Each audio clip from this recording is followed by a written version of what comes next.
আজকে শনিবার, এখন বাজছে বিকাল ৫টা। আজকে যাচ্ছি আগরতলার সবচেয়ে বড় উৎসব আর সবচেয়ে বড় মেলা যেখানে হয়। তো বেশি কথা না বলে সোজা সেখানে নিয়ে যাচ্ছি, চল। আমাদের আবাসন থেকে বেরিয়ে এই বড় রাস্তাটা হলো NH44 আসাম আগরতলা জাতীয় সড়ক। একটা টোটো করে নিলাম, যাব খয়েরপুর। এখান থেকে মাত্র ৪ কিলোমিটারের মতো রাস্তা, ১২-১৫ মিনিটে পৌঁছে যাব। নেমে পড়লাম, বেশ অনেকটা পথ পায়ে হেঁটে যেতে হবে এবার।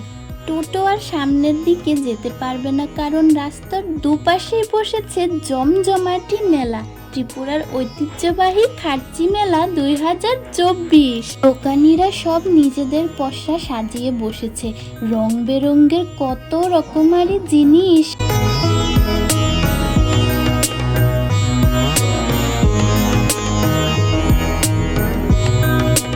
ভোগ দেওয়ার জন্য নিয়ে নেব প্রসাদ, যা হলো প্যারা।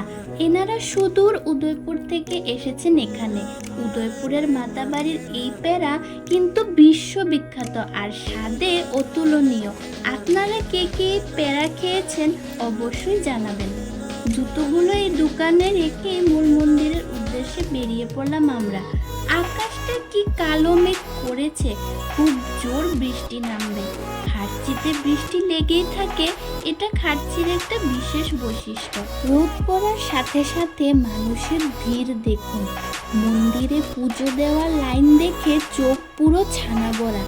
আজকে খার্চি পুজোর শেষ দিন, তার উপর উইকেন্ড, তার উপর আবার সরকারি ছুটি, লোক সমাগম তো হবেই। মূল মন্দিরের সামনে মোটামুটি চলেই এসেছি। এটি হলো চতুর্দশ দেবতার মন্দির, যেখানে চলছে খার্চি পুজো। খার্চি পুজোতে এই চতুর্দশ দেবতার মন্দিরে পুরো সপ্তাহ ধরে বিশেষ রীতি ও নিয়ম মেনে ব্রহ্মা, গঙ্গা, অগ্নি, শিব আর দুর্গা সহ ১৪ জন দেবদেবীর পুজো হয়।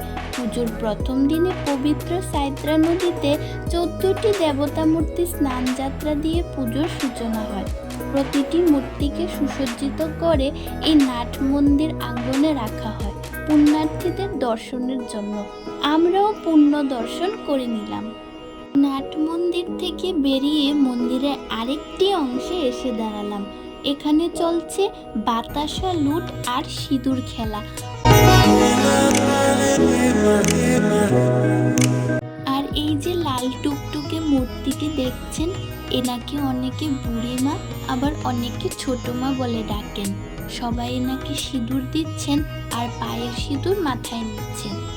নবগ্রহ মন্দিরেও প্রণামটা করে নিলাম। পুজো সেরে নিয়ে বেরোতেই নেমে গেল বৃষ্টি। বৃষ্টি হলেও মানুষের উৎসাহে এইটুকু খামতি নেই। বৃষ্টিটা একটু কমতেই মন্দিরের পুণ্যপুকুরে চলে এলাম একটু জল মাথায় নেব বলে। জলে পরিপূর্ণ আর টইটুম্বুর। সে কি বৃষ্টি! মন্দির থেকে পুকুর অব্দি আসতে পুরো স্নান করে ফেলেছি। একবার ওই পাশটা দেখুন, খুব সুন্দর লাগছে, তাই না? মা কি সুন্দর তিলকটা পড়লো কপালে। চলুন এবার মেলাটা ঘুরে দেখি। চারদিকে আলোর ছটা ঝলমল করছে, কত সুন্দর লাইটিং করেছে, মনে হচ্ছে দুর্গাপুজো চলে এসেছে। বৃষ্টিটা লুকোচুরি খেলেই যাচ্ছে, কিন্তু আমরা থেমে নেই, ফাঁকে ফাঁকে সবটাই ঘুরে নিচ্ছি।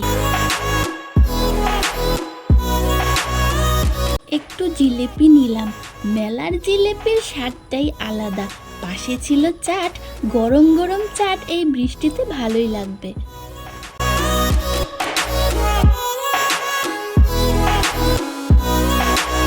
বাচ্চারা এই রাইডগুলি দেখে কি যে প্রচণ্ড খুশি। সবার একটাই বায়না, এইটাই চড়বো, ওইটাই উঠবো। পুচকুটাকে নিয়ে এলে ও দেখে খুব আনন্দ পেত।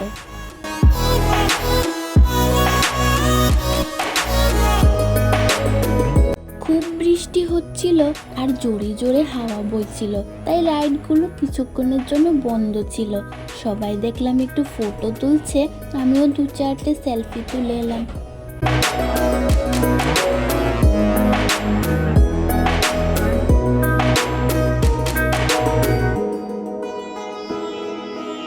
খুব খুব ইচ্ছে ছিল নাগের দোলাটায় চড়বো, কিন্তু বৃষ্টিতে এই ইচ্ছেটা অধরাই রয়ে গেল।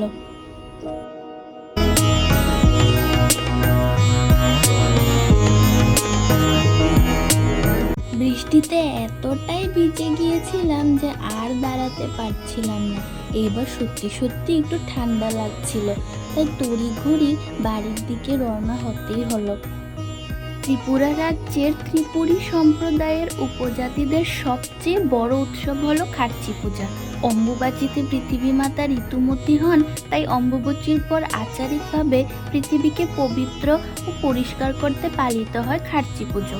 প্রতি বছর খার্চি পুজো ত্রিপুরায় খুব ধুমধাম করে পালিত হয় এবং জাতি উপজাতি সকলের উপস্থিতি একে এক অনন্য মাত্রা এনে দেয়। ফেরার পথে সবার জন্য এগরোল নেওয়া হয়েছে, বাড়িতে গিয়ে খাওয়া হবে।